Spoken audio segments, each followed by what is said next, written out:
Oh, sticker eh.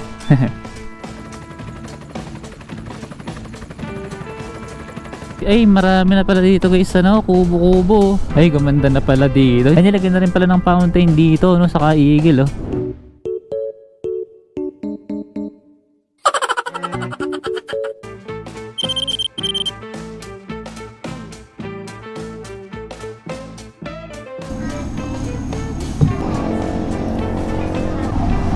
Mag-aalas 6 na lang.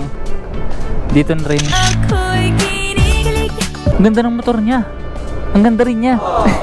Mukhang vlogger eh. Baka natin kung o-overtake sa atin mamaya.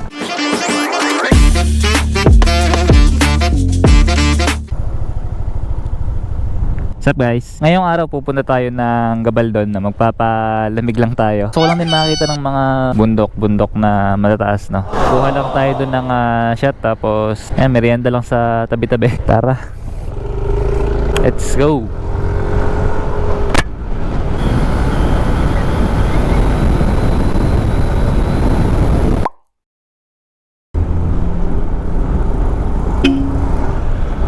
Eto na tayo guys sa may likuan papunta ng bypass. Malawak yung ano dito, yung bypass setup. Tingnan nyo guys, ang dami nagbibila dito sa may bypass, so magkabila ang outer lane, no. Problema lang dyan kapag mahangin, kaya napunta sa iyo yung gilek, no, Makati yan. Eto guys, yung lilikuan kabilang side, no, yun doon yung crossing ng Santa Rosa papunta ng Cabanatuan. Etong way na to papunta to ng Tanawan, dire-diretso lang yan. Ngayon nyo guys, kapal ng uso ko, minasusunog na naman dito sinunog kaya to o nasunog? Mukhang nasunog sa init.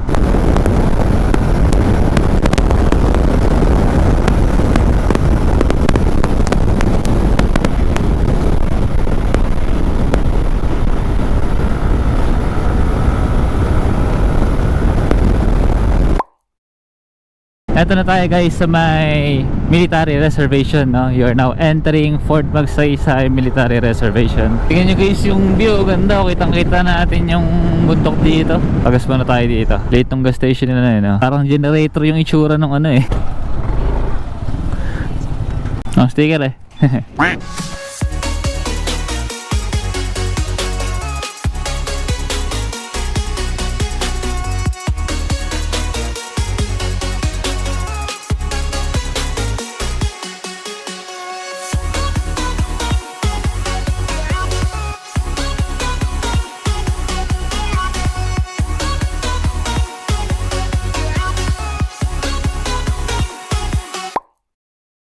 Ganoon pa rin yung ibang daanan dito na may mga ibang part na may sira pa rin, hindi pa rin naayos.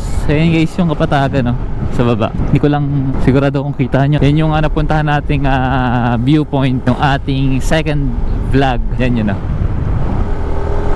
Ganda ng view, tapos biglang ganyan biglang tarik na pababa, ganyan yung mga daan dito. Unlike doon sa Benguet, yung daanan kasi doon pa kurba-kurba siya, pero hindi siya yung parang paangat baba na daanan. Kumbaga hindi siya pa ganun-ganun. Dito mayroong part na biglang angat, biglang bababa, tapos may kahalong kurba-kurba or mga curve. Armament and Ammunition Battalion. Firing range. Yun, lawak niyo. Pero wala akong naririnig na putukan ngayon. Baka close sila. O hindi siguro dinig dahil malayo pa yung pinaka-range.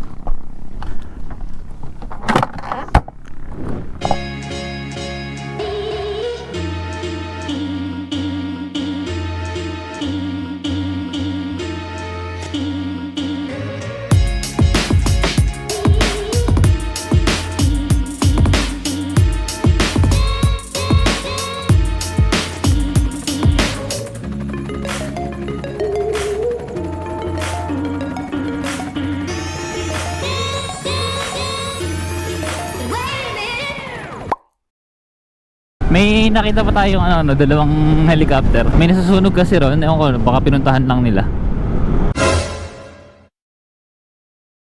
Uy, laki ng butos na yun, delikado yun. Ayan, going left, Palayan City, kanan Gabaldon. Kakanan tayo. Hindi ko natandaan kung malayo pa to, yung kanto na to. Kung malayo pa sa Gabaldon. Hindi ko na rin tinitingnan sa mapa eh. Pero yan, dire-diretso na yan. Puro berde yung nasa paligid natin,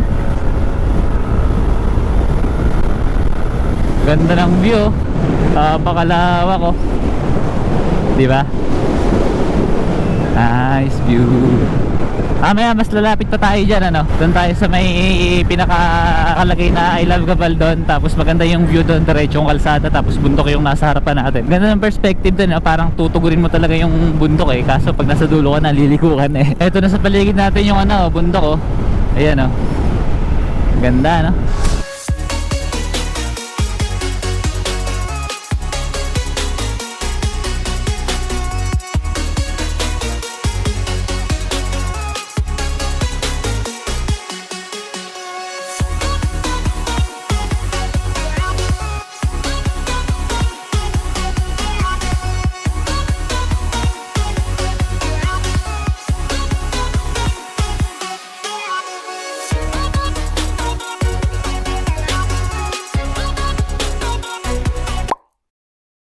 Ito na yung ano, ay marami na pala dito guys, ano, kubo-kubo. Ay gumanda na pala dito. Hindi ganito itsura niyan dati, oh. Ayan, oh. May mga naliligo, sarap maligo diyan, oh. May mga kubo-kubo na pala dito, dati wala eh. Tapos yung ano niya, oh, parang mukhang beach.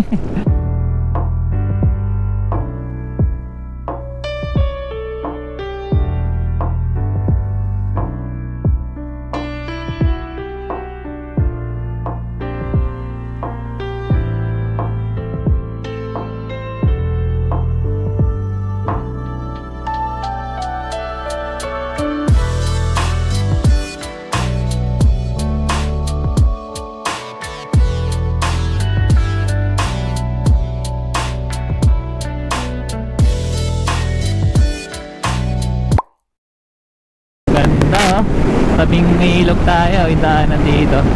Dito rin nasa part na to, meron ding mga kubo-kubo. Pagka masyadong marami doon, may space pa rito.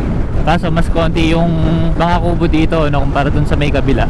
Eh, hindi naman congested sa ngayon, ano, dahil baka hapon, ano, baka pag umaga, mas marami siguro dun. Ito na guys, yung sinasabi ko, ano, yung pinaka-arko ng Gabaldon, yan. Maligayang pagdating, bayan ng Gabaldon. Tapos ito yung, yan, I Love Gabaldon. Ganda, oh. Ay, nilagyan na rin pala ng fountain dito, no, saka igil, oh.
Ayan, bali babalik ka tayo ngayon ng Haen. 5:52 na, mag alas 6 na 8 minutes na lang.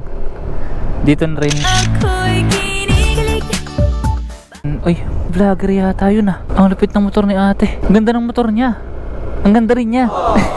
Mukhang vlogger eh. Baka natin kung o-overtake sa atin mamaya. Bayan, ganda na ate. Na-starstruck ako kay ate eh.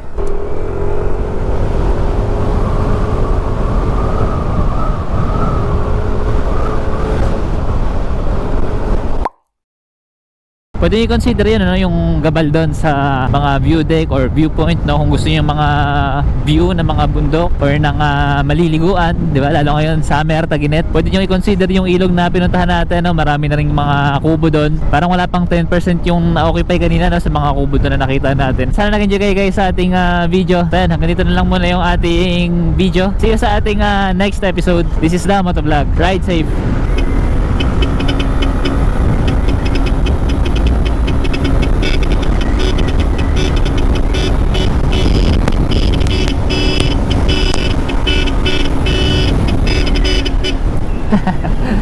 Bye guys.